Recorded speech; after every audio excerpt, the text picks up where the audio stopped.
мы выдаем предпринимателям микрозайм, сумму микрозайм 2 миллиона рублей сроком на 2 года. Какие там условия?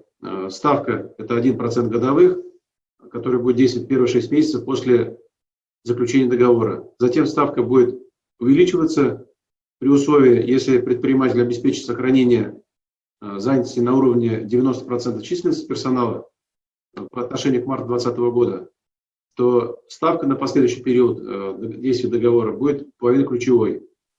Если он не сможет обеспечить сохранение численности, то ставка становится ключевой.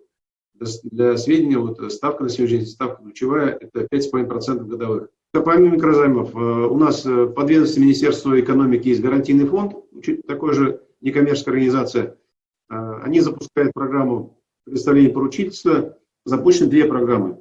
Первая программа – это компенсация процентной ставки, субсидирование процентной ставки по кредитам, полученным в коммерческих банках.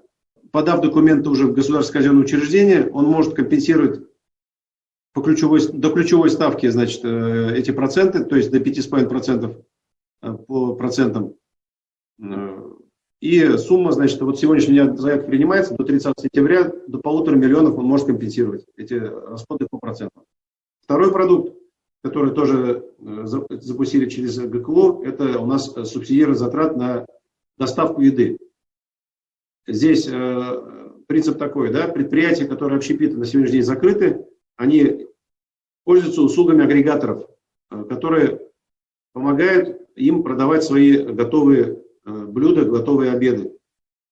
Мы 2 месяца, вот эти апрель-май, вот эта программа будет действовать, будем субсидировать через ГКО затраты предпринимателям до 50 тысяч рублей на одного субъекта, именно связанные с этой доставкой еды.